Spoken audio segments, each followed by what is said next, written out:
Dipersilahkan duduk kembali.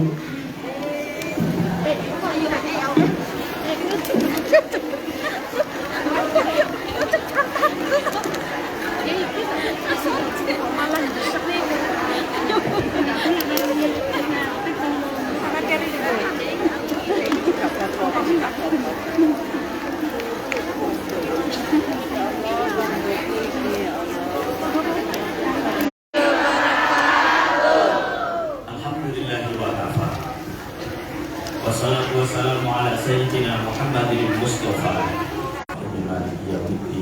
Iyyaka na'budu wa iyyaka nasta'in. Ihdinas siratal mustaqim. Siratal ladzina an'amta 'alaihim ghairil maghdubi 'alaihim waladdallin. Pagi ini momen spesial keajaiban.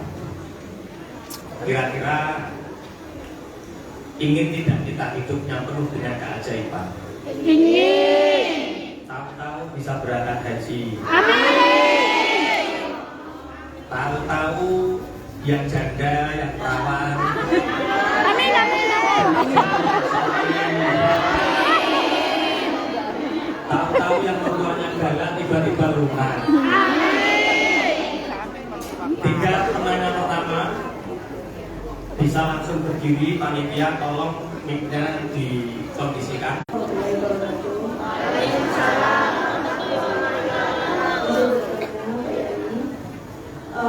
Ini kan bulan kerja. Kalau untuk kita berpuasa mengkodok Ramadan, itu bagaimana doa? Mengkodok puasa Ramadan di bulan Zulhijjah ini, apa boleh? Puasa Ramadan mengkodok dulu, terus doanya gimana? Terima kasih. Assalamualaikum warahmatullahi wabarakatuh. Waalaikumsalam. Allah memberi keistimewaan terhadap seorang wanita, yaitu seorang wanita ditakdirkan untuk mengeluarkan darah haid, sehingga rata-rata wanita setiap bulan Ramadan itu punya siklus untuk tidak puasa. Itu kira-kira bonus, itu kira-kira anugerah atau musibah? Karena mokel tidak puasa. Wanita itu diberi anugerah oleh Allah, tarbiyah, pendidikan yang luar biasa, yaitu dengan keluarnya darah haid. Artinya sesuatu yang berhubungan dengan wanita itu buahnya yang menjijikkan. Ketika melahirkan penuh darah, penuh nanah, penuh lendir, penuh kotoran, merawat bayi, kira-kira sing nyemoi, kira-kira sing nyamii nyemoi itu suami atau istri kita? Ya tergantung suaminya. Anda jangan membayangkan Anda untuk semua orang pengapunten. Ya kalau memang suaminya baik ya sering yang suami. Seperti Pak Eko itu ya nyewoi Pak Eko apa Pak Eko. Kalau saya istri karena saya terlalu tidak baik.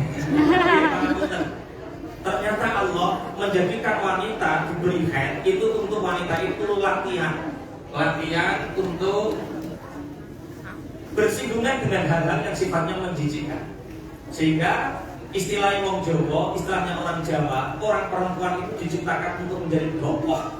Dokok itu apa ya dokok itu? Ya Sembarang bisa. Apa enggak anu? Nah ternyata Gelem. Allah wajib dikodok. Cara mengkodoknya adalah waktunya bebas selain hari-hari yang diharamkan puasa. Yang diharamkan puasa itu ada 5 hari. 1. Tanggal 1 Syawal, yaitu Idul Fitri. 2. Tanggal 10 Dzulhijjah, yaitu Idul Adha. Yang 3 hari Tasyrik, tanggal 11, 12, 13 Dzulhijjah. Hanya 5 hari ini yang diharamkan untuk berpuasa, baik puasa sunnah atau puasa qadha. Selain 5 hari ini bebas, boleh. Lah kemudian bagaimana dengan bulan Dzulhijjah ini? Sebagaimana yang kita terangkan kemarin, walayalin asyar, ada keistimewaan banyak di bulan 1 sampai tanggal 10 Dzulhijjah ini. Di antaranya kita disunahkan untuk berpuasa Tarwiyah dan Arafah, yaitu tanggal 8 Dzulhijjah dan tanggal 9 Dzulhijjah. Kalau Indonesia sudah disepakati oleh Menteri Agama bahwa Tarwiyahnya tanggal besok Rabu, Arafahnya besok hari Kamis. Kalau pemerintah Hongkong sudah menentukan atau belum? Sudah. Kapan? Tanggal 7. Salat Kamis dan Jumat. Hari raya Idul Adha apa? Sabtu. Oh iya. Kalau terjadi perbedaan antara Indonesia dengan Hongkong, sama ikut mana? Hongkong. Akrobul Barat. Jadi menurut mazhab Syafi'i, Ru'yatul Hilal ketika tanggal 1 melewati Indonesia, hilal belum bisa dilihat. Pada jarak Arab Saudi dengan Indonesia itu 4 jam. Ketika di Indonesia belum terlihat, lewatlah 4 jam, otomatis hilal ketika di Arab Saudi sudah berusia 4 jam lebih, maka otomatis hilal terlihat. Bagaimana ikut mana ini? Kok Arab Saudi yang pertama, kok Indonesia kok hari berikutnya? Maka menurut kita tidak hanya mazhab Syafi'i, mazhab Hanafi, Hambali, Maliki, Syafi'i, 4 mazhab ini berkeyakinan bahwa kita mengikuti aqrabul balad. Negara mana kita berada atau negara terdekat mana kita berada, itu yang kita ikuti. Kalau Indonesia dengan Hongkong beda, berarti ikutnya mana? Hongkong. Berarti Tarwiyahnya hari Kamis, Arafahnya hari Jumat. Terus niatnya, apakah niat qadha Ramadan boleh? Begini, kemarin sudah tak terangkan antara mandi junub dengan mandi apa? Jumat. Ini banyak yang nggak ikut berarti kemarin. Ya. Oh, ada yang ikut ya? Ada. Oh, kemarin nggak libur.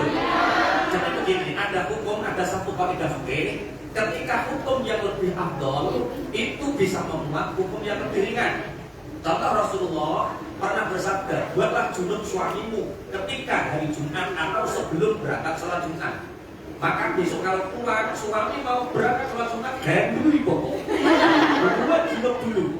Nah, setelah junub, simbol teman-teman malah dibujur ya. Nah, setelah junub itu bagaimana? Setelah junub, maka niatnya mandi junub. Hanya mandi junub, gak usah niat mandi Jumat.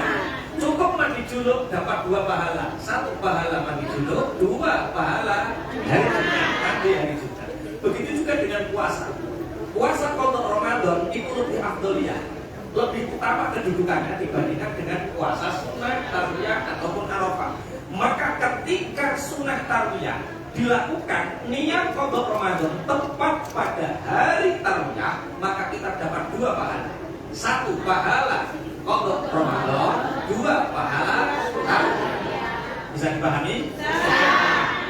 Cukup ya? Yang sebelah sana? Yang sebelah sana tadi yang mau bertanya tadi? Yang pakai kacamata yang bertanya? Oh. Kena samblok aku. Miknya panitia. Itu. Assalamualaikum warahmatullahi wabarakatuh. Ngapunten Pak, kula badhe tanglet kula siang Bapak. Terus kula mendahulukan orang tua kayak gitu, bagaimana nggih hukumnya Bapak? Apa saya dulu yang berkorban atau orang tua saya dulu yang berkorban? Bapaknya Matur suwun. belum. Sampun. Nggih matur suwun Bapak saderengipun.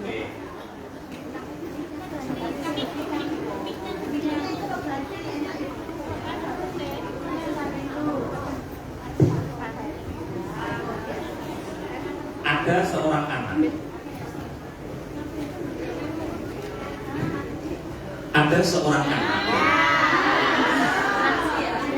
Ada seorang anak yang ingin berkorban kepada orang tuanya.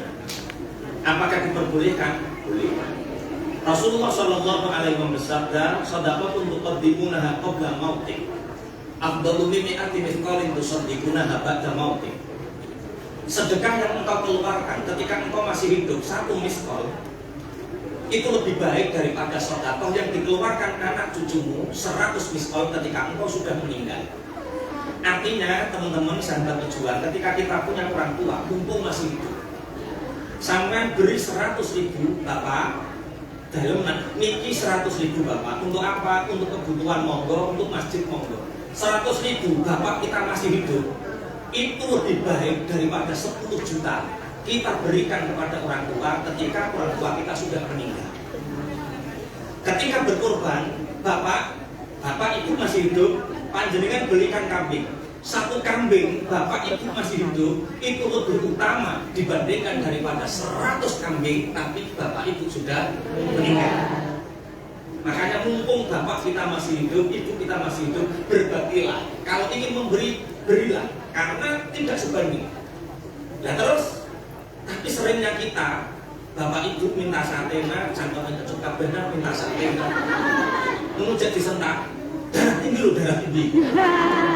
Tapi ketika Bapak Ibu meninggal, Masya Allah, disembelihkan sapi Ya, nyampung, diundang, didoakan, ada 1 piring sate, itu pahalanya lebih besar daripada sapi, tapi setelah Mati. Tapi ini kumpul kebaca tuh Pak Kiai. Betul, ini tetap saya bahas, memberi kesempatan yang masih hidup. Anda yang sudah meninggal, bagaimana? Apakah kita boleh berkorban untuk orang tua kita? Boleh. Berbeda khilaf di antara mazhab Syafi'i. 1, ada yang berpendapat, Imam Nawawi mengatakan bahwa dikorbani, itu boleh. Menurut Imam Nawawi, kalau tidak berwasiat maka akan menjadi sedekah untuk orang tuanya. Ada hakikatnya tetap diperbolehkan karena sama dengan apa? Bersedekah.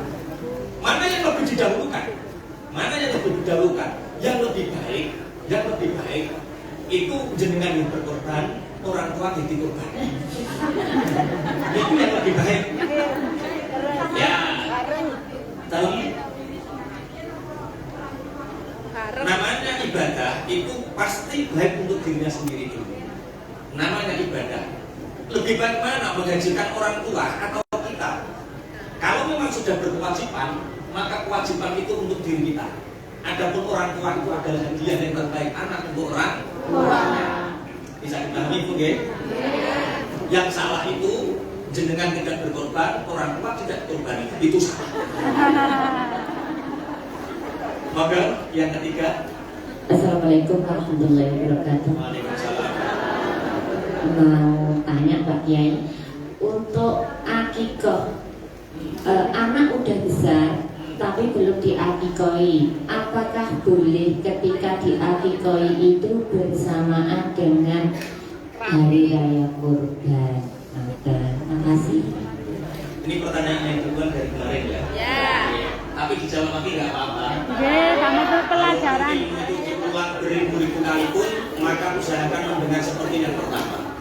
Begini, akikoh itu ibadah orang tua untuk anak.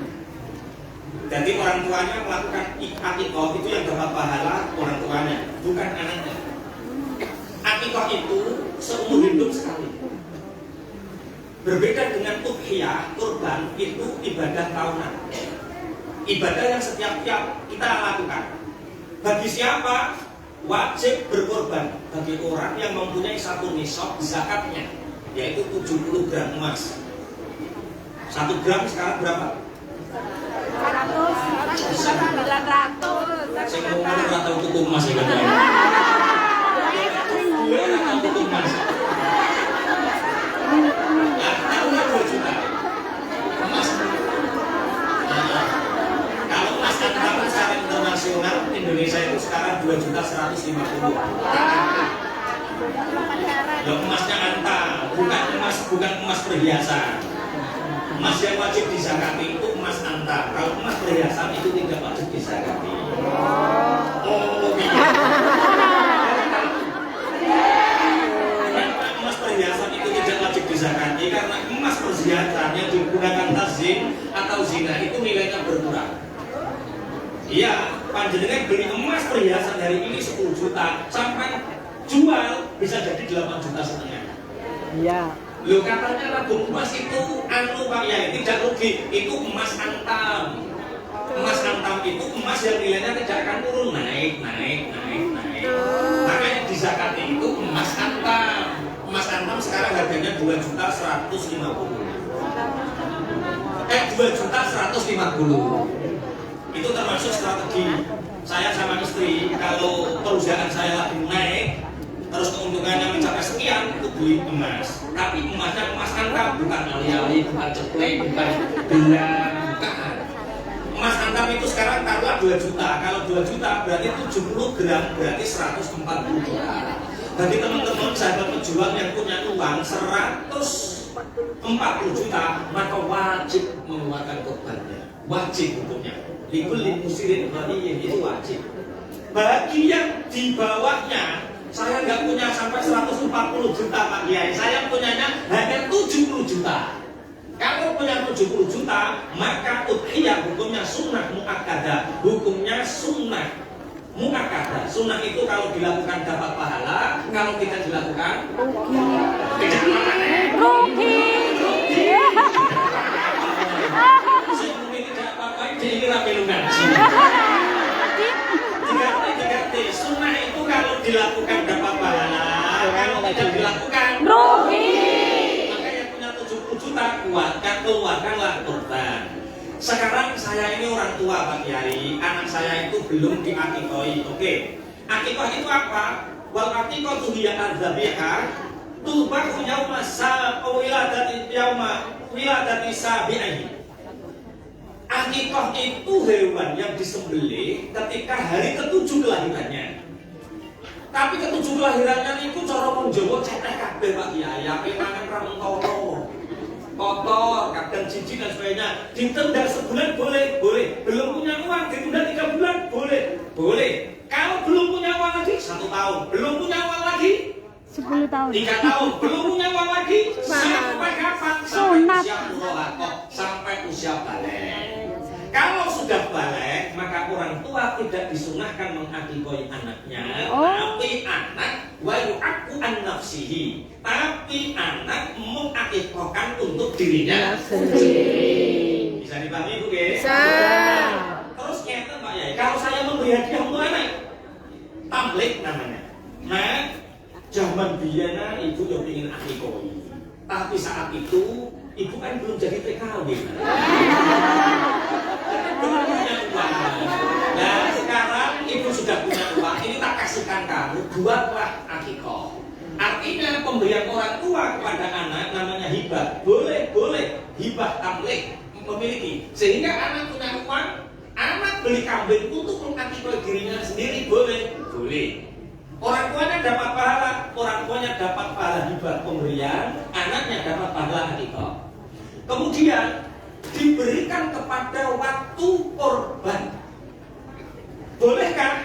Boleh. Kemarin sudah saya bacakan dalilnya dengan lengkap bahwa menurut Ibnu Hajar Al-Asqalani, ketika niatnya hanya akikah, maka dapat akikah saja. Ketika niatnya hanya korban, dapat korban saja. Tapi menurut Imam Romli, Ashabus Syafi'i, santri tuanya Imam Syafi'i namanya Imam Romli, mengatakan niatkanlah yang lebih afdoliyah. Niatkanlah akikah, maka korban akan mengikuti. Niatkanlah akikah, maka korban akan mengikuti. Dapat pahala 2, dapat pahala akikah dan dapat pahala korban. Tapi pesan sama panitia, nanti ini tak buat akikah. Ini tak kasih bumbu, tak kasih belanjaan untuk apa? Masaklah daging akikah ini, kemudian berikan kepada orang atau siapapun yang ingin makan, silakan. Bisa dipahami ya?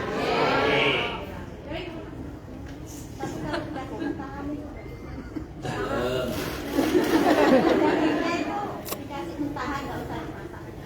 Jadi begini, sunnahnya akikah itu matang. Kalau korban sunnahnya apa? Mentah. Itu sunnah. Artinya seandainya akikah dibagi dalam keadaan mentah sekalipun, itu sebenarnya tidak apa-apa. Artinya tidak mengurangi afdoliyahnya. Saya sering disambati tetangga-tetangga desa, tetangga saya itu kalau dia hanya punya kambing, Pak Yai saya hanya punya kambing, ingin akikah terus boten gadah belanjanya itu pripun Mas. ya sudah. Di pondok, disembelih pondok, dikai bumbu pondok, dimakan anak-anak santri. Ya nggak apa-apa, dia hanya ngasihkan kambingnya saja. Bolehkah seperti itu? Boleh, karena la yukallifullahu nafsan illa wus'aha. Dalam syariat Allah tidak akan membebani umatnya kecuali sebatas kemampuannya. Mampune kambing tok yo kambing tok, mampune sak masake yo sak masak. Mampune nek sing preman sak bele, sak masake, terus dia ini sindungan yo dikek duwike. Nah, lebih adol. Tidak harus. Bisa dipahami ya? Tiga orang penanya selanjutnya silakan berdiri. Ojo ngacung ya berdiri. Satu, dua, tiga. Yang paling cepat ya 1, 2, 3. Ini dulu sambil sana nungguin. Monggo. Assalamualaikum warahmatullahi wabarakatuh. Saya di Nada. Memang kadang yang ada di samping kita itu terlupakan. Monggo.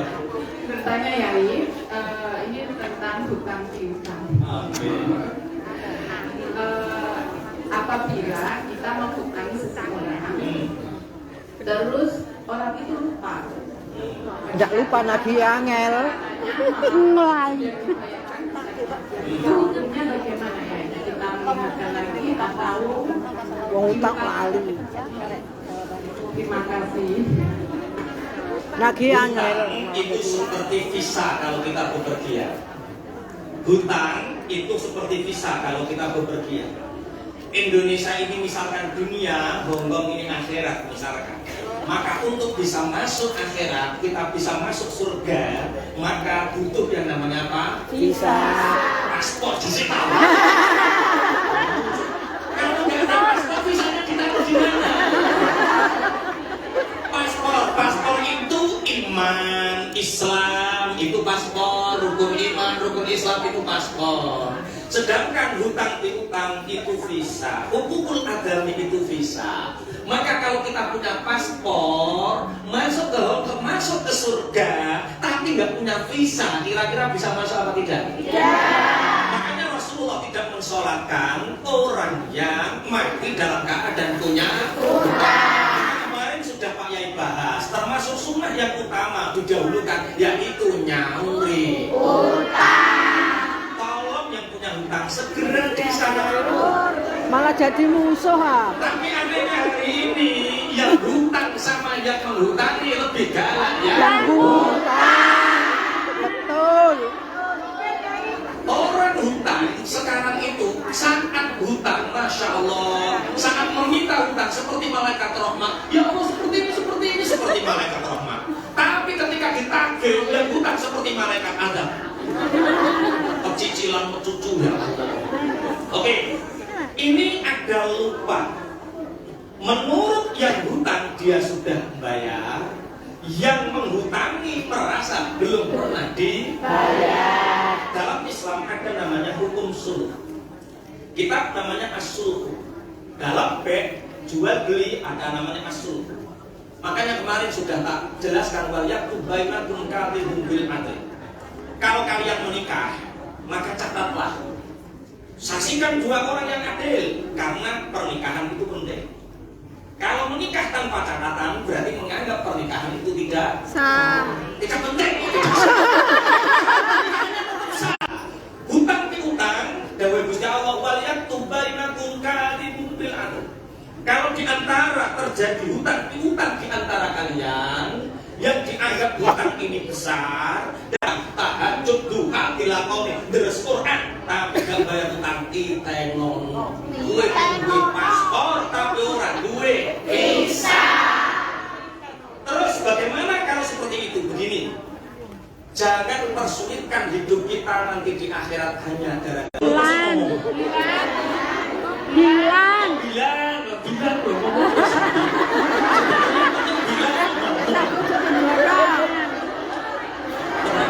saya pengajian di Hongkong ini betul-betul shock saya. Patek-patek no sih. Maka muda. Ini begini, oke. Yang kedua pilihannya bayar separuh. Kalau memang nggak kuat bayar, bayarnya separuh, tapi harus bilang kondo. Terus yang ketiga, kalau memang tidak bayar sama sekali nggak apa-apa, tapi kita bertemu islah. Oke, itu yang saya lakukan. Terus seperti itu. Tapi bilang besok ketika orang ini masuk neraka, jenengan masih dipanggil, nyuai-nyuai. Kita masuk surga itu kelamaan karena apa? Masih ada orang yang ruwet seperti ini. Paham ya maksudnya ya? Nah, pusat. Satu ada namanya suluh ibro. Suluh ibro setelah ketemu, yo gak apa-apa mas, sama wis rumangsa nyaur, aku rumangsa bumbi sahur. Setelah kejadian ini ya sudah, gak usah dibayar, gak apa-apa, saya sudah ikhlas. Surga untukmu. Nah ikhlas. Saya itu ikhlas Pak Yai, tapi tidak bisa lupa saya. Oke. Kalau tidak bisa ibro, ada suluk namanya suluk mu'awadhah.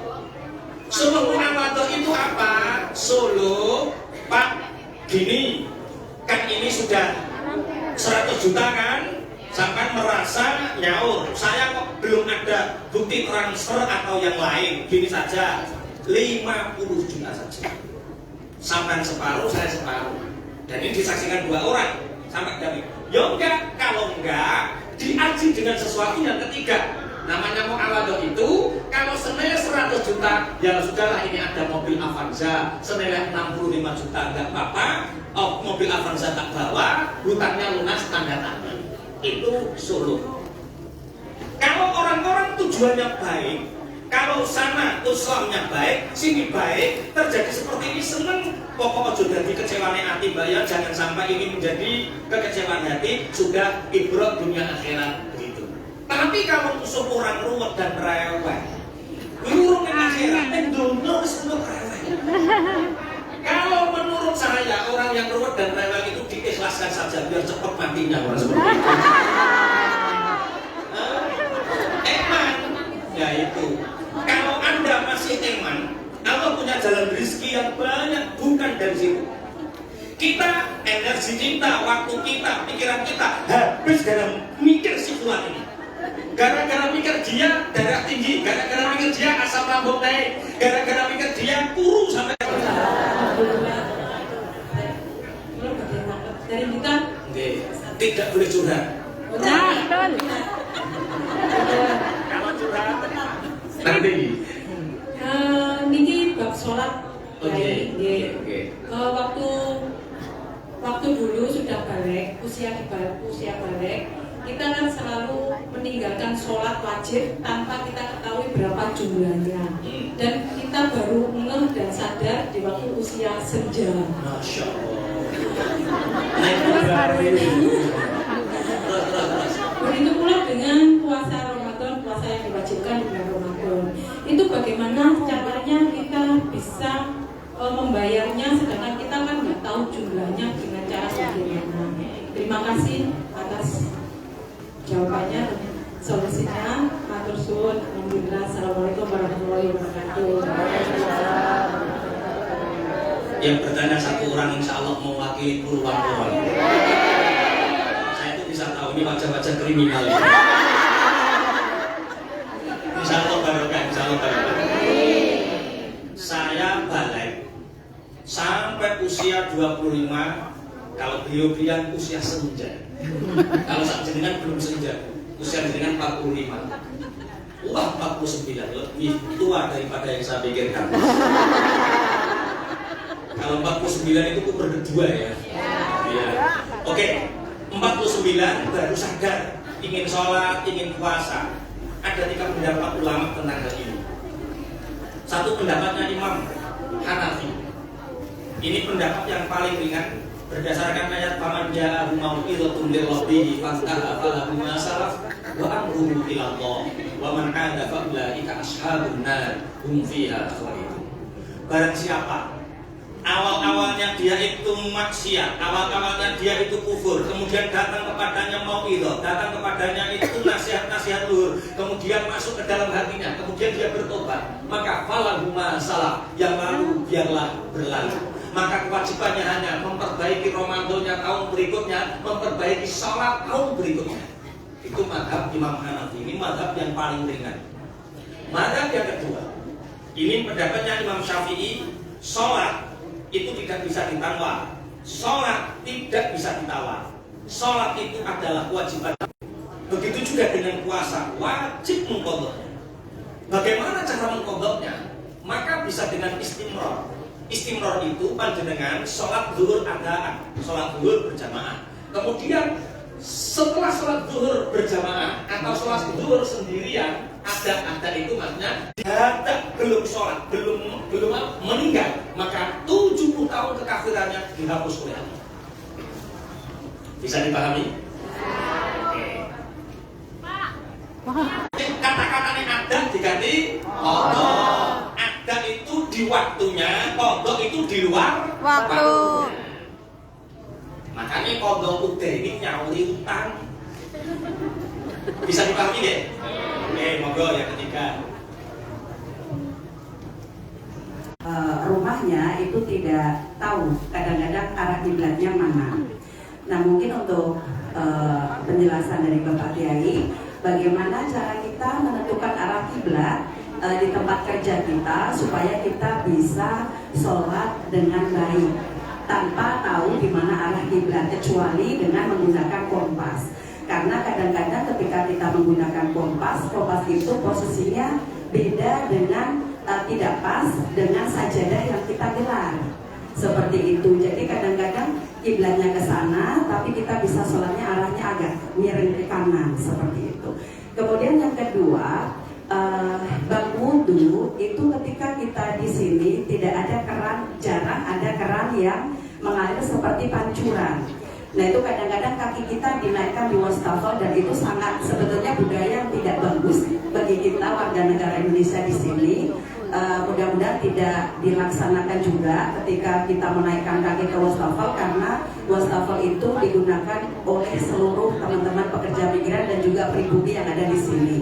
Jadi solusi yang tepat ketika kita wudu di keran ataupun di wastafel, menurut Bapak Kiai, bagaimana cara wudu dengan baik. Kemudian yang ketiga, pendidikan anak. Banyak ibu-ibu yang di sini yang meninggalkan anak-anak merantau. Nah, kemudian anak-anaknya nakal. Itu kebiasaan kita sebagai ibu menyalahkan bapak ataupun menyalahkan anak secara langsung. Menurut Bapak Kiai, bagaimanakah kita sebagai ibu yang merantau dimanapun berada, cara mendidik anak secara jarak jauh? Terima kasih Bapak Kiai, terima kasih panitia. Assalamualaikum warahmatullahi wabarakatuh. Ibu Suci, namanya Tri Imbuan. Namanya apa? Tri Imbuan. Saking ngefansnya saya sama panjenengan. Jadi curhat ini. Tri Imbuan. Yang pertama tentang bab sholat. Apa tadi? Bab sholat apa? Inilah betapa Al-Quran itu menjadi hujjatul baligh. Wahai kuma kuntum fawallu wujuhakum syatrah. Dimanapun kalian berada, maka hadapkan, condongkan. Maka bahasa wala itu tidak harus persis. Fawallu wujuhakum, condongkan wajahmu kepada arah kiblat. Kiblat ini arah Masjidil Haram. Ulama-ulama Ahlussunnah wal Jamaah ini tidak mensyaratkan kudu persis. Tidak seperti teman-teman yang punya ijtihad, salah 2 cm saja sampai Argentina, salah 3 cm saja sampai Brazil misalkan. Bahasa wala itu tidak harus persis. Satu contoh, kalau memang ukurannya harus tepat persis, itu Masjid Madinah pasti bentuknya kubus, karena Ka'bah bentuknya apa? Kubus. Sedangkan masjid dimanapun ini seperti ini. Zaman dahulu para sahabat membangun masjidnya seperti ini. Artinya kalau memang yang lurus itu imamannya, yang sana semakin melenceng, semakin melenceng, semakin melenceng. Maka kesalahan-kesalahan dalam rangka taat, yaitu urusan kiblat, sampai 2 hal yang boleh meninggalkan kiblat. 1, ketika kita dalam keadaan safar, kita boleh, orang Indonesia di kereta api, rumah saya Bojonegoro, kalau mau ke Surabaya itu otomatis arahnya ke timur. Tapi saya sudah sangat terbiasa sholat duha. Saya nggak bisa meninggalkan sholat duha, sedangkan keadaan saya di kereta api. Kalau saya tidak segera melaksanakannya, maka habislah waktu duha. Maka saya cukup di kereta api sholat walaupun tidak menghadap fisafar, finnafilah fisafar. Yang pertama diperbolehkan meninggalkan kiblat itu sholat sunnah di dalam perjalanan. Yang kedua, fisyiddatil khauf, ketika banget takut kita saat sholat, jaga Allah rampok, lari kita, lari dalam keadaan sholat, lari batal, tidak, lanjut saja. Ketika kita sudah aman, lanjutkan. Lalu rukuknya tadi kok menghadap kemana-mana? Nggak apa-apa, meninggalkan kiblat fisyiddatil khauf diperbolehkan. Di sini kita nggak tahu arah kiblat, apalagi yang tidak tahu pakai kompas walaupun tidak terlalu pinter, nggak apa-apa. Kesalahan-kesalahan dalam rangka taat itu diampuni oleh Allah. Paham? Yang kedua tentang apa? Wudu. Saya bisa wudu dengan 1 gelas, bukan ini botol, jadi 1 gelas saya bisa. Maka kalau memang kita tidak bisa wudu dengan cara mengangkat kaki, cukup beli air segini sampai bolongi cili atau tidak bolongi cili, yang penting apakah praktek ini?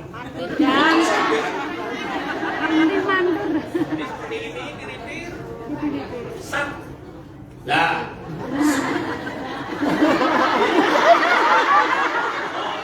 jadi syuting loh, jadi yang benar tangan kanan, ini toh kanan ini. Tangan kiri ini mantel walaupun 1. Yo, enggak 1 tetes toh. Pokoknya kalau mengalir terus diratakan. Nah, diratakan. Terus dari straight diratakan, yang penting jangan diangkat.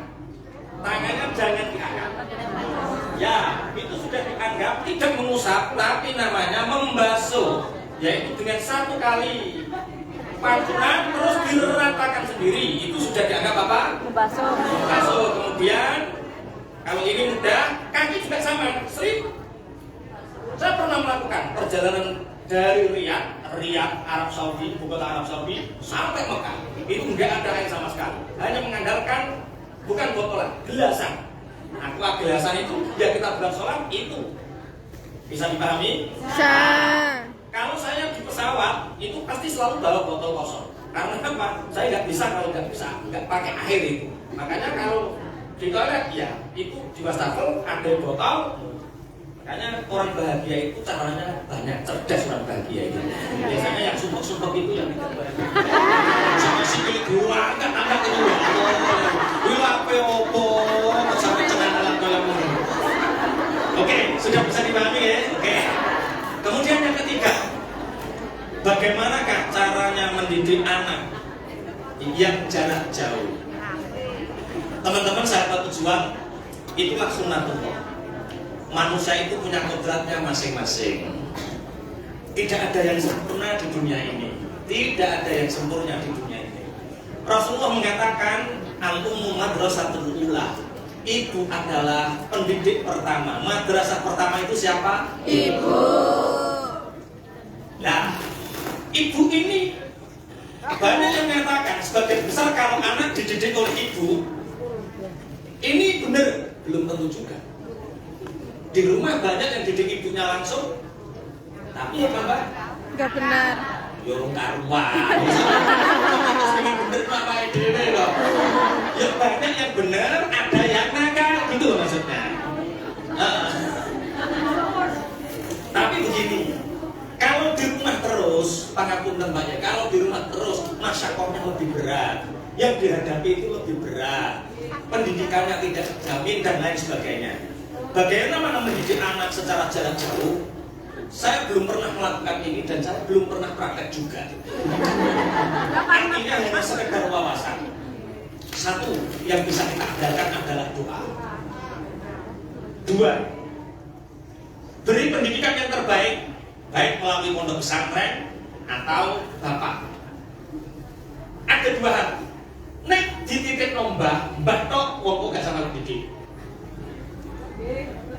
Pokoknya wong tuane ikut-ikutan, mbak ikut-ikutan, anak ini akan menjadi tufail. Tufail itu anak manja yang tidak punya prinsip kehidupan.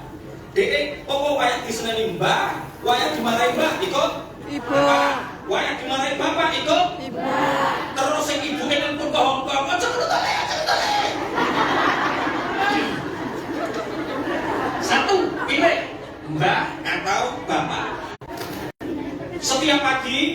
Setiap pagi sebelum berangkat, kalau punya kesempatan, nah, tolong setiap pagi sebelum berangkat, entah itu ngaji, entah itu sekolah, setiap mau beraktivitas kemana, pamitan kemana, tolong telepon ibu. Setelah telepon ibu, panjenengan, nah, ibu percayakan. Anak banyak yang nakal karena merasa sering diawasi. Ditokno karo ibunya di rumah, anaknya kemana, ditokno. Itu manusia apa? Allah, kalau kita percaya betul sama Allah, ya Allah jaga anakku, ya Allah titip anakku, ya Allah bersamai anakku dalam kehidupannya, dalam kesehariannya, ya Allah bersamai anakku, ya Allah jaga anakku. Ketika kita punya kepasrahan tinggi seperti itu, Allah akan jaga dia. Karena kita sangat percaya. Kita kadang-kadang percaya sama orang lain, percaya sama orang luar sana lebih besar daripada keyakinan kita terhadap Gusti Allah. Yang penting satu itu, beri makanan yang halal, doakan, titipkan sama Allah. Panjenengan sudah pernah kan titip anak sama Allah? Iya, titip. Dalam doa. Oke, sudah bisa dipahami ya? Ini yang terakhir, ya. Apa nafsu nunggu? Udah lewat 9 menit. Bukan, maksudnya tanya jawabnya. Oke, satu saja, setelah ini kita materi, setuju ya? Assalamualaikum warahmatullahi wabarakatuh. Oke, tanya Pak Kiai, bagaimana caranya mendoakan orang tua yang tidak keyakinan? Terima kasih Pak. Bagaimana mendoakan orang tua yang tidak keyakinan?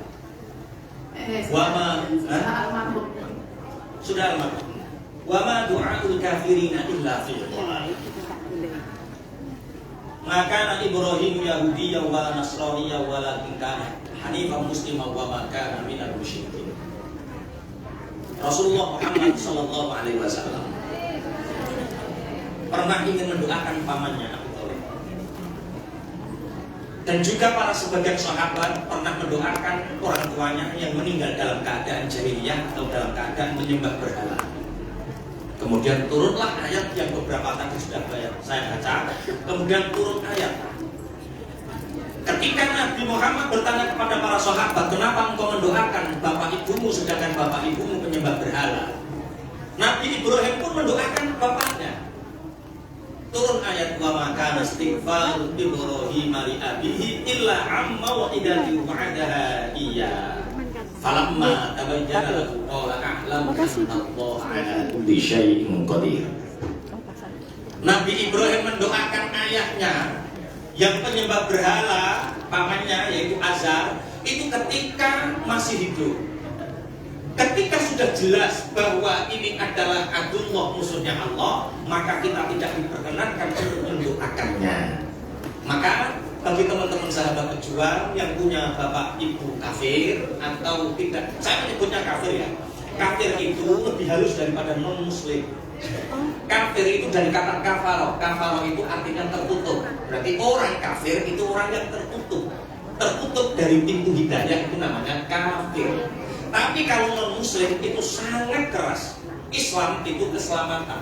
Muslim orang yang selamat. Kalau non muslim orang yang tidak selamat. Nah sekarang banyak orang menganggap kafir itu bahasa kasar, kalau non muslim bahasa itulah memang alias tabil a'ma wal basir. Orang yang tahu dan tidak tahu itu memang beda. Bagaimana kita? Kita tidak boleh mendoakan untuk sesuatu yang sifatnya akhirat kalau sudah meninggal. Bagaimana bakti kita terhadap orang tua? Begini, ketika ada orang tua yang mati dalam keadaan kafir atau memang non muslim, maka kita tidak boleh mendoakan urusan akhiratnya, tapi kita bisa berbakti kepadanya. Dengan cara apa berbakti? 1, silaturahim dengan sanak kerabatnya. 2, membantu famili kerabatnya. Misal, bapak tidak Islam, punya adik, paman, kita cukup berbuat baik kepada paman ini, derajat kita sama dengan berbuat baik kepada bapak ibu. Karena al-am fi darajatil ab, paman itu sama derajatnya seperti bapak. Bisa dipahami ya? Kita lanjutkan materi yang kemarin pagi. Yang kemarin pagi, session pertama mengikuti acara ini, tolong tangannya diangkat.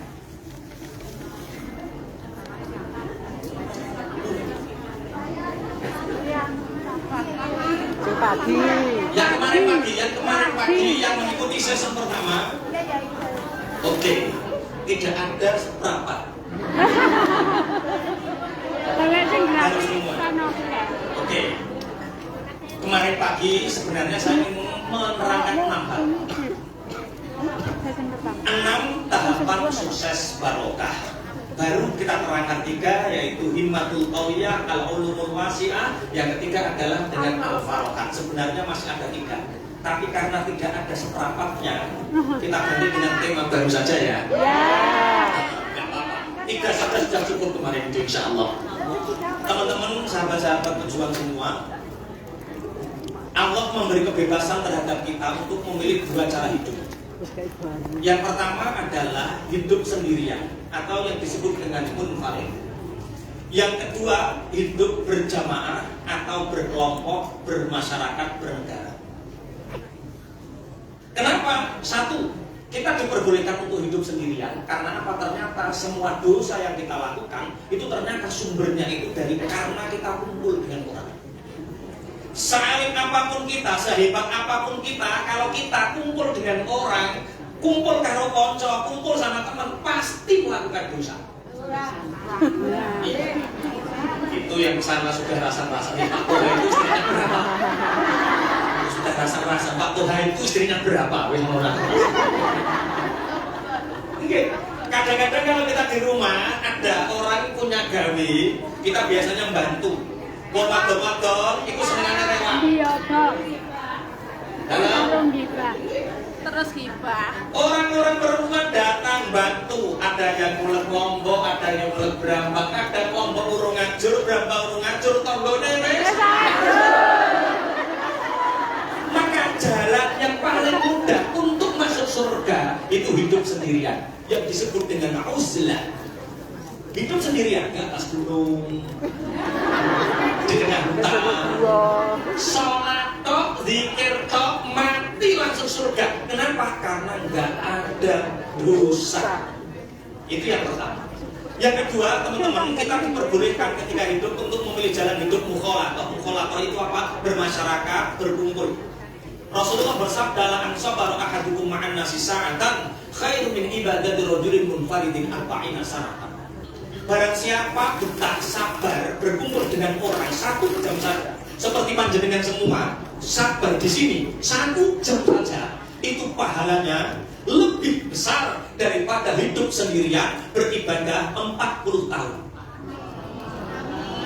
Bersabar 1 jam, syaratnya jangan ngelakoni dosa. 1 jam saja, itu pahalanya lebih besar daripada 40 tahun ibadahnya orang yang sendirian.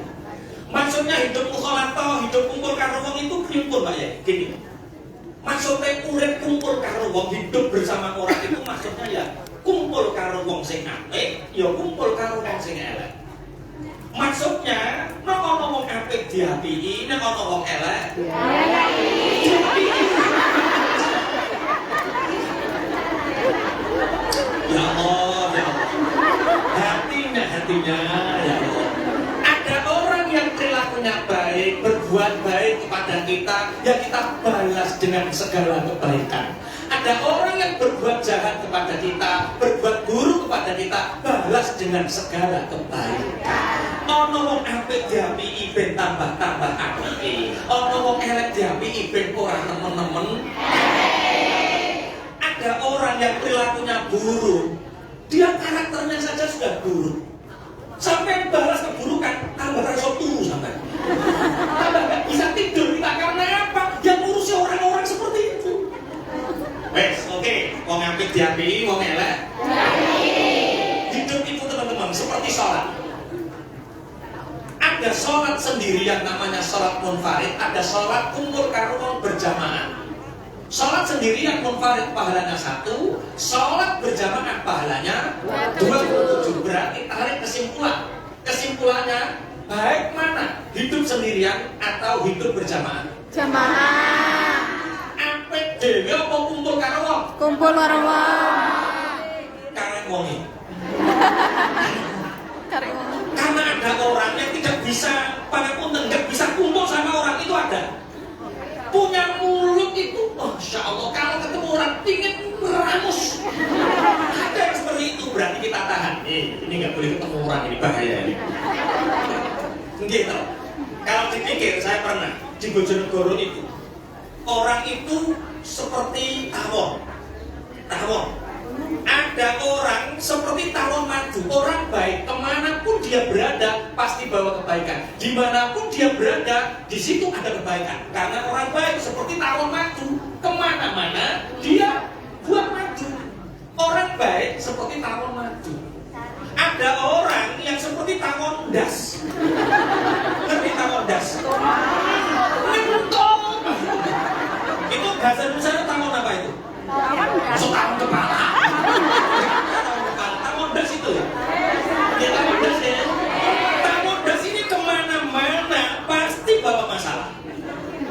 Teman-teman kita bisa ukur, saya ini baiknya ini sendirian atau kumpul ya. Kalau sendirian kok baik ya sendirian, kalau kita kumpul baik ya kumpul. Alhamdulillah Pak ya, kalau saya kumpul itu ya ngaji TPQ TPQ Ma'arif NU enggak apa-apa. Saya itu kalau keluar yang ngajinya di TPQ Al-Istiqomah, nah dia enggak apa-apa. Dimanapun kita berada, buatlah kebaikan. Ono wong apik diapiki, ono wong elek. Nah, ada 5 orang teman-teman. Ada 5 orang yang kata Rasulullah kita wajib berbuat baik untuk mereka, walaupun 5 orang ini punya perilaku buruk. Rasulullah bersabda, man ahana khamsan khasira khamsata. Siapa yang meremehkan 5 orang ini, maka dia membuat kerusakan 5 hal yang lain. Siapa yang pertama? Ketika kalian nanti pulang, teman-teman pulang, tolong yang pertama jangan jauh dengan ulama. Jangan jauh dengan ulama. Rasulullah bersabda, man istakhafa bil ulama khasirat dina. Siapa yang meremehkan ulama, maka dia menghancurkan agama. Ono kiai apik diapiki, ono kiai elek. Siapa sing ora trimo sing ngono ki. Dieleki terus. Ada ulama yang memang pangapunten perilakunya baik, ya kita harus berbuat baik kepadanya. Kalau ada ulama dalam tanda kutip ada kekurangannya, ada akhlaknya yang kadang-kadang kita tidak terima, ya kita tetap berbuat. Kenapa? Seburuk-buruknya ulama itu jasanya besar. Seburuk-buruknya ulama itu jasanya besar. Saya kasih contoh. Di sini sholat subuh itu berapa rakaat? Pakai kunut apa tidak? Pakai. Ada yang kunut, ada yang tidak. Yang kunut itu benar. Sebagaimana hadisnya Rasulullah, bahwa Rasulullah sebelum meninggalnya selalu menggunakan kunut. Waqad mata Rasulullah, dan Rasulullah menggunakan kunut fi sholati subuh. Ada hadis yang menunjukkan bahwa Rasulullah kunut. Hadisnya apa tidak? Tidak. Banyak orang yang hafal Quran ngerti ini aqimis shalat tadi dulu ki syamsi ila basatil laili wa qur'anal fajri inna qur'anal fajri kana masyhuda. Tidak menerangkan rakaat. Hadisnya Rasulullah sallu kama ra'aitumuni usolli. Salatlah kalian sebagaimana kalian melihat aku salat. Panjenengan pun nanti kertas salat Kanjeng Nabi. Melihat salatnya Rasulullah. Yang tahu salat subuh itu 2 rakaat, siapa yang ngasih tahu? Ibarat ilmunya Allah itu sumber, Kanjeng Nabi itu sanyo. Kanjeng Nabi itu sanyo, ulama, kiai, ustadzah itu paralon yang nganterkan air itu paralon. Sampai kok benci sama paralon cilik kok ketok misalnya. Sampai berani mengetok paralon, memutus paralon, berarti sampai siap tidak kebagian air, tidak keduman air.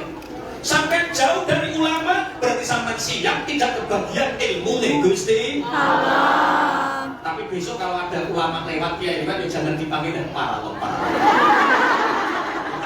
Jadi paralon.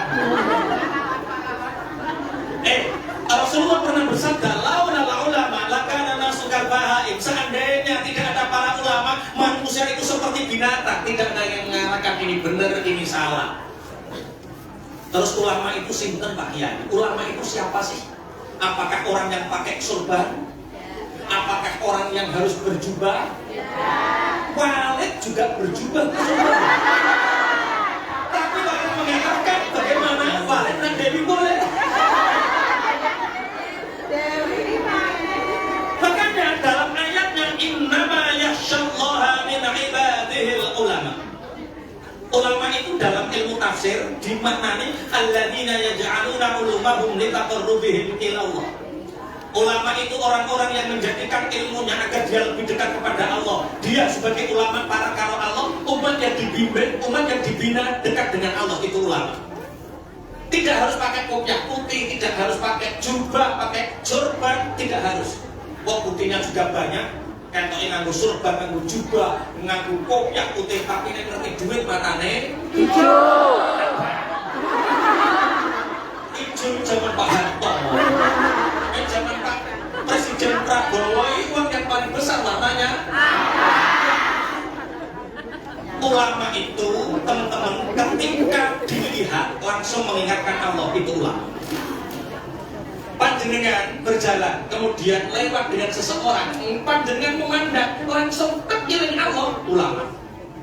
Teman-teman melihat saya mengingatkan Allah, berarti saya ulama. Jenengan memandang saya kok terkiling duit, nah kok kiai kok disama ngiling duit itu dudu kiai, tentu ulama ku jenenge brante. Tapi akhir-akhir ini pangapunten banyak ulama yang diremehkan. Banyak ulama yang diremehkan. Satu contoh, sebagaimana yang kemarin, Ibu, Mbak, misalkan panjenengan punya anak gadis, punya anak perawan, dilamar sama dua orang. Satu anak yang baru pulang dari pondok pesantren, dari pondok Mayangkawis, pondok Lirboyo, pondok Tangguh Langitan dan lain sebagainya. Lamar anaknya panjenengan. Kemudian yang kedua dilamar sama anak yang baru pulang dari Korea, bawa uang 900 juta. Kira-kira yang diterima calon mantunya ini yang pulang dari pondok bawa Korea?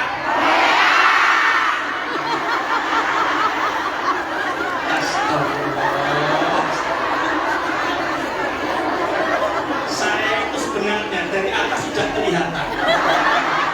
Ini wajah-wajah dolar semua. Ingat, ketika kita pulang nanti, panjenengan pulang nanti, semoga mendapatkan kehidupan yang berkah. Jangan lupakan, jangan pernah jauh dari ulama. Ikuti majlis-majlis taklimnya. Mingguannya diikuti, apa selapannya diikuti, jangan pernah jauh dari ulama. Yang pertama. Yang kedua, kita walaupun punya pemerintahan yang buruk misalkan, koruptor misalkan, jangan pernah menghancurkan dunia. Yo, ono DPR apa yo diapi, DPR elek. Bupati apik diapi, bupati elek. Ini sampai diapi. Aku elek terus sama Kemarin ada kabar orang keluarga di Hong Kong barangnya banyak diperiksa sama apa? Cukai. Ada yang merasakan seperti itu? Sabar. Jangan hanya karena biaya cukai nakal terus sampai jadi teroris, jangan. Hanya karena imigrasi yang sulit kemudian kita jadi ekstremis, jangan. Kenapa? Begini, hadis ini saya baca karena saya anggap penting. Satu, membangun pemerintahan yang baik itu pakai kalau semua panitia korban ini. Ya. Oh masih saleh. Oh sampai Masya Allah.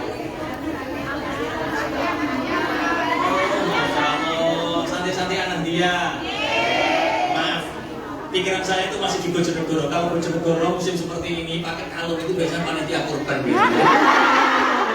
Oh ternyata kalau di Hongkong ini santai-santai masih sampai kalung istiqomah. Hormat Allahumma shalli ala Muhammad. Kemarin ada korupsi 300 triliun. Ya sudah kita prihatin melihat keadaan bangsa seperti itu, kita prihatin. Tapi dengan kita menjadi teroris, dengan kita menjadi ekstremis, sama gue.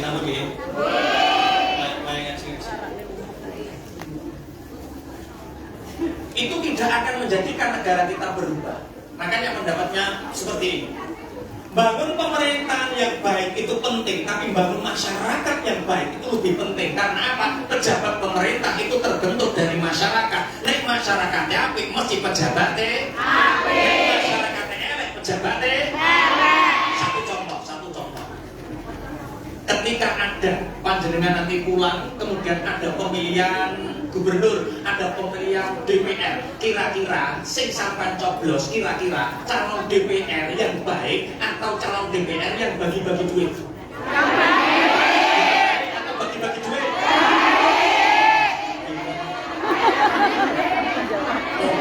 Ada yang bilang terima uangnya, lupakan orangnya. Kita harus memberi pemahaman masyarakat bahwa uang 100.000, 200.000 yang kita terima dari calon-calon itu gak akan merubah nasib kita. 100.000, 200.000 yang kita terima tidak bisa menjadikan kita kaya, tidak. Tapi 200.000, 100.000 menyebabkan pemimpin yang kita pilih itu nanti pemimpin yang rakus senengane ngentekno duwite. Betul lakoni dan disiar-siarkan, ayo jadi warga negara yang baik dengan cara menjadi masyarakat yang baik. Allahumma sholli ala Muhammad. Yang pertama, yang kedua ini cepat, yang paling lama nanti nomor 4. Yang ketiga, siapa yang wajib kita berbuat baik kepadanya walaupun dia punya kelakuan buruk. Sing nomor 3, tonggo. Tetangga. Kanjeng Nabi dawuh man istakhafa bil jiran khasil manafi, barang siapa yang meremehkan tetangga maka orang itu menghancurkan, memanfaatkan tetangga itu sendiri. Tonggo apik yo diapiki, tonggo elek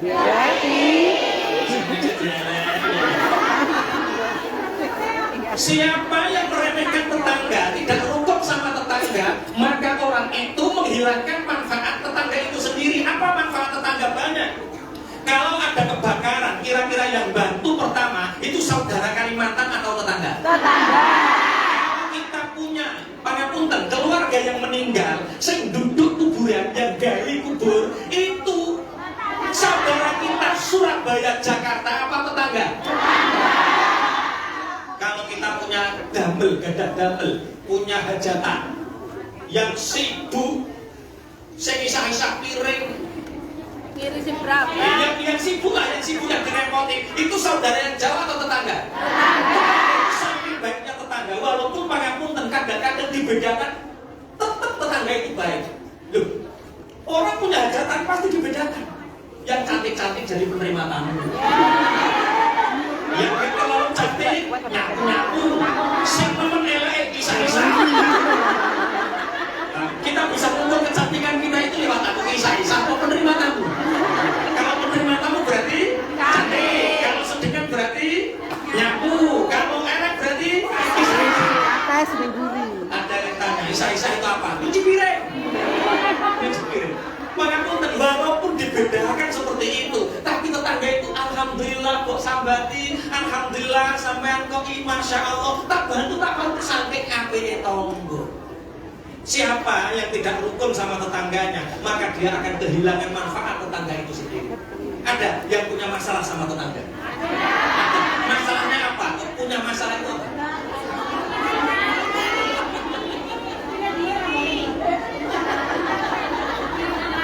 Oh, tetangga saya itu pinjam uang gak balik-balik. Wong mesti ngaji pertama yang ikhlas. Teman-teman, sahabat-sahabat pejuang Rasulullah Shallallahu Alaihi Wasallam, bisa syiar agama Islam sampai meluas seperti ini. Apakah karena Rasulullah itu tetangganya baik semua? Tidak. Diceritakan dalam beberapa riwayat, Rasulullah itu punya tetangga yang perilakunya buruk. Pernah Rasulullah itu lewat, tetangganya yang buruk itu sengitan itu bersembunyi di bawah pohon kurma. Rasulullah lewat, langsung dilempar tayu onta, pelek kena begini. Kanjeng Nabi perso tahu yang melempar tai unta itu tetangganya. Rasulullah mendoakan, Allahumma hdi qaumi fa innahum la ya'lamun. Ya Allah, semoga Engkau memberi hidayah petunjuk, pancen kaum saya belum mengetahui. Rasulullah lewat lagi, dilempar tai unta, pelet ngerti tetangganya yang melempar. Alah, tanggoku dewi gak apa-apa. Bu, Mbak, jenengan misalkan lewat. Sama tetangganya dilempar tai ayam, pelet. Kena pipinya sampai, kira-kira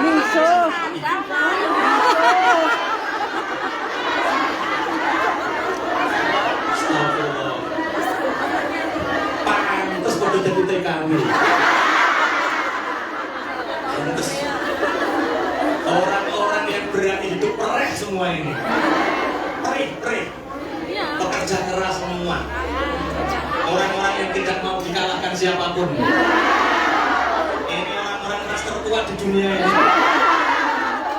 Masya Allah.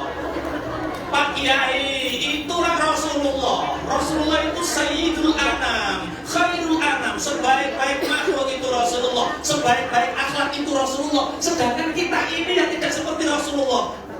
Apakah dalam Islam itu tidak boleh membalas? Ketika ada orang berbuat buruk kepada kita, apakah kita boleh membalas? Ini orang sandiwala yang pintar. Urusan balas membalas. Ada satu ayat, bolehkah membalas orang yang berbuat buruk kepada kita? Boleh, tapi harus adil. Ada ayat, wa in aqabtum fa'aqibu bimithli ma uqibatum bi wa la in sabartum la huwa khairul lis-sabirin. Kalau kalian ada orang berbuat baik kepada kalian, maka ketika tidak mampu bersabar, ketika tidak mampu memaafkan, balas, tapi balasnya harus sama atau adil. Tapi seandainya sabar dan memaafkan, itu sebaik-baiknya perilaku. Contoh adil itu seperti ini. Sampean sudah berpakaian hijau, jilbabnya hijau, bajunya putih, Masya Allah, tambah kelihatan cantik, Alhamdulillah. Pergi ke pasar, tiba-tiba ada tetangga yang sengit, ada tetangga yang benci, marah sama-sama, sampai lewat dilebih, weh, des misalnya. Kalau ngelu kok dikatain bedes, mangkel apa boten? Karena apa tidak? Balas, tapi balasnya harus sama. Nek sampai dilebih, weh, bedes dewi. Yang sana dosa, kita tidak dosa. Yang sana dosa, kita tidak dosa. Karena apa? Balasnya sama. Tapi kalau dilebihi, dikasih lebihan, sama-sama dosa. Misalkan sama itu sih Pak, dilebih, ketek misalnya. Sama ini, lah gua ketek budi ketek. Ya mungkin ini mau ketek, tapi sama namanya budi ketek. Paham maksudnya ya? Kalau dilempar tai ayam, berarti balasnya tai ayam. Sampai gebuk ini. Rasulullah tidak, Rasulullah itu sebaik-baiknya akhlak itu Rasulullah. Rasulullah mendoakan, Rasulullah tidak membalas. Teman-teman sahabat pejuang, suatu saat berhari-hari Rasulullah lewat, nggak ada yang melempar. Berminggu-minggu Rasulullah lewat, nggak ada yang melempar. Rasulullah bertanya kepada sebagian sahabat dalam ya Rasulullah, si Fulan kemana ya kok nggak kelihatan? Panjenengan tidak mendengar ya Rasulullah, apa tidak mendengar? Krungu apa? Si Fulan itu sekarang sakit ya Rasulullah. Si Fulan itu sekarang sakit. Teman-teman, ada orang yang tiap hari berbuat buruk pada kita. Kemudian kita mendengar bahwa yang selalu melempar tai unta ini, kita mendengar dia sakit. Sama omongan ini.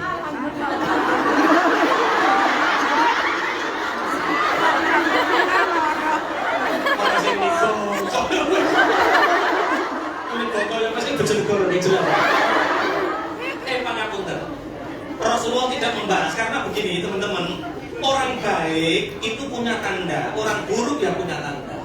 Kita ukur kita ini baik atau buruk. Ini cara ukurnya. Kita ini orang baik apa tidak? Orang baik, tandanya orang baik kalau ketemu orang ingat kebaikannya itu orang baik. Wong apik iku nek ketemu wong iling apike. Sampai bertemu dengan orang teringat segala kebaikannya. Oh, sampai orang baik. Orang buruk kalau ketemu orang langsung guru kan ya. Sampai coba nek ketemu wong iling api apa iling eleke? Orang kalau ketemu orang kok ingat keburukannya, bukan orangnya yang buruk tapi kita ya. Teman-teman, orang boleh buruk kepada kita, tapi kita nggak boleh berbuat buruk kepada siapapun. Emas tetap akan menjadi emas walaupun berada di comberan, tetap emas. Sampai jadi comberan atau emas? Mas. Semoga saja. Amin. Tapi bukan entam 24 karat. Walaupun emas 1 gram yang tidak antam tetap lebih bernilai. Allahumma. Amin. Itu banget mengaku sahabat. Berikut ya Rasulullah. Tidak ada tetangga sakit kok saya nggak mendengar. Ada tetangga sakit kok saya belum menjenguk. Ya sudah, habis sholat subuh ini aku tak langsung menjenguk. Monggo Kanjeng Nabi kula derekaken. Akhirnya Kanjeng Nabi terus menjenguk didereke para sahabat. Tok belum salam karena orang ini belum masuk Islam. Siapa? Muhammad. Mendengar nama Muhammad yang mulia, mendengar nama Muhammad yang agung, tetangganya langsung pucet, ndredeg ngempet wedi. Muhammad ketika aku kuat, Muhammad ketika aku sehat, tak lempari tai unta. Sekarang saya sakit berminggu-minggu, Muhammad kesini jangan-jangan aku akan dibalas. Rasanya Kanjeng Nabi meriku kepingin balas. Mau apa Muhammad kesini? Saya mendengar panjenengan sakit, saya mau menjenguk. Masuk, Kanjeng Nabi masuk. Dipegang keningnya, dipegang tangannya, panas kak, badannya sampai angka, panas kak, badannya sampai yang. Teman-teman, tetangganya yang berlakunya buruk ini langsung menangis. Menangis, berbesmili. Berapa Muhammad? Teman-teman, tetangga-tetangga yang meminta aku ngelempari tai onta nih sampai Muhammad. Sampai detik ini gak ada yang menjenguk. Sedangkan sampai yang tiap hari tak lempari tai onta, kok menjenguk Muhammad? Iya kan? Doakan Muhammad, doakan semoga saya cepat sembuh. Dicolok sama cinta Kanjeng Nabi dan doakan dia itu. Ya, tak doakan ya, tapi ingat ya, apa jangan doakan lagi tak kerjakan. Rasulullah tidak memegang keningnya, Rasulullah mendoakan Allahumma shfi anta syafi la shifaa illa shifa'u shifaan la yughadiru saqama la ba'sa tahurun insyaallah. Dipegang tangannya la ba'sa tahurun insyaallah.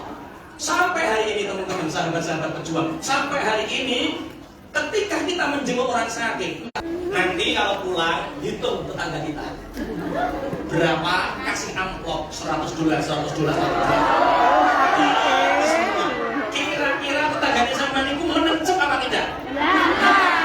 Ketiga, yang keempat, kerabat sanak famili. Rasulullah bersabda, wa man istakhafa bil aqriba khasira mawaddah. Barang siapa yang meremehkan kerabat, dulur, sanak famili, saudara, maka orang itu menghancurkan kasih sayang, merusak kerukunan, merusak kasih sayang. Dulur apik diapiki, dulur elek diapiki. Ada yang sama saudaranya enggak rukun. Masalahnya apa kalau enggak rukun? Uang, warisan.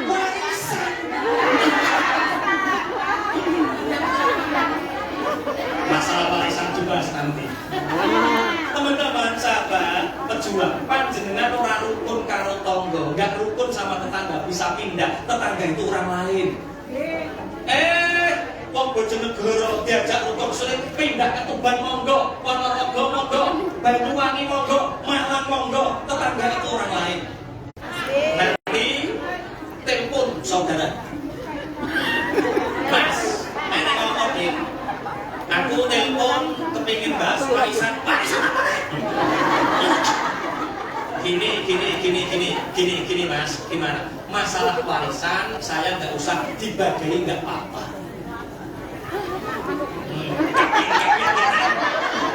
Ini kasih kapir dengan ngalah libarokah serakat ibu berapa kaping. Astagfirullah. Sampeyan ngaji karo kiai itu dijak apik yo.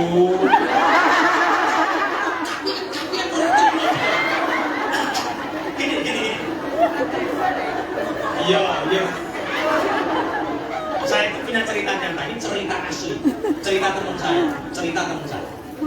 Teman saya itu saudaranya 4. Ini bukti bahwa orang ngalah, orang yang tawadhu, orang yang selalu bersahaja, ngalah sama siapapun, hidupnya barokah, hidupnya akan terus berlimpah. Allahumma amin. Alhamdulillah Mas, aslinya saya itu ingin degan. Tapi ternyata golongannya belum. Bolong. Biasanya dulu berapa ya? Kadang 100, kadang 200, kadang 300 ribu. Ya sudah, ambil tengah-tengahnya saja, 200 ribu. Kalau 200 ribu kali 12 tahun itu berapa, Dik? Ya banyak, Mas. Maksudnya gimana? Gini loh, Dik. Bapak ibu itu sudah meninggal. Anaknya 4. Ya gimana, Mas? Seandainya, Dik, yo, sampai nggak usah dikasih sawah yang lemu gimana? Teman saya nggak apa-apa Mas, nggak apa-apa, saya ridho. Yang penting satu, ayo podo rukun, jangan cengkrean, jangan congkrak. Ayo berukun, saya nggak usah dikasih sawah, nggak apa-apa. Saya ilmu nggak popo, aku harus dikasih ilmu sama orang tua. Yang nomor 2, yang enggak Dik. Wong sampean itu ngalah, semua ngalah. Tahu kalau kamu itu ngalah. Kalau sampean nggak dikasih sawah sing lemu, dari omongane tonggo-tonggo kuwi. Wong tetangga itu seperti netizen. Tetangganya sama ya seperti itu ya? Seperti netizen itu. Sak ombo-ombone lautan, seluas-luasnya lautan itu masih luas cangkeme tonggo. Sepanjang-panjangnya jalan raya masih panjang cangkeme tonggo. Ada yang seperti itu? Banyak. Teruskan. Itu untuk bantu yang teraniaya ini, ya untuk bantu yang dikokak-akaran ini. Lah gimana toh Mas, aku loh gak usah dikasih degan gak apa-apa. Kok masih degan saja, gak usah dikasih sawah yang lemu gak apa-apa. Yang penting kita rukun. Gak deh, ini saudaranya nomor 3, enggak. Bapak ibu itu sawahnya yang lemu panjang 3 hektar, cuma di kecamatan Gayam di tahun 2000. Aku kan sesek. Tahun 2019 kemarin diperpanjang 10 tahun lagi, disewa 450 juta. Teman saya sekarang rumahnya sudah lantai 2, kendaraannya bagus, sawahnya sudah luas, masya Allah, tambah barokah. Wong ngalah itu barokah. Saudaranya yang serakah, sing senengane sawah sing lemu, mati ora urep ora. Tinggal luwih tau luwih, barokah luwih. Kemarin dolan teng pondok. Mbah, kalau di Bali saya itu Mbah. Ini apa kan? Alhamdulillah Mbah, kelihatannya sawahnya dulur-dulur, suruh beli saya lagi. Oke, orang ngalah itu pasti barokah, orang serakah budak. Nanti telepon, Mas, masalah warisan kasih sawah yang banyak batunya saja. Siapa tahu ada minyaknya, Allahumma amin. Teman-teman sahabat pejuang, ketika Allah menciptakan alam raya ini, Allah juga menciptakan rahim. Rahim itu diambil dari sifatnya Allah Ar-Rahim, yang artinya kasih sayang. Ketika Allah menciptakan rahim, Allah itu membuat perjanjian dengan rahim. Siapa yang berbuat baik, nyambung rahim, nyambung kasih sayangku,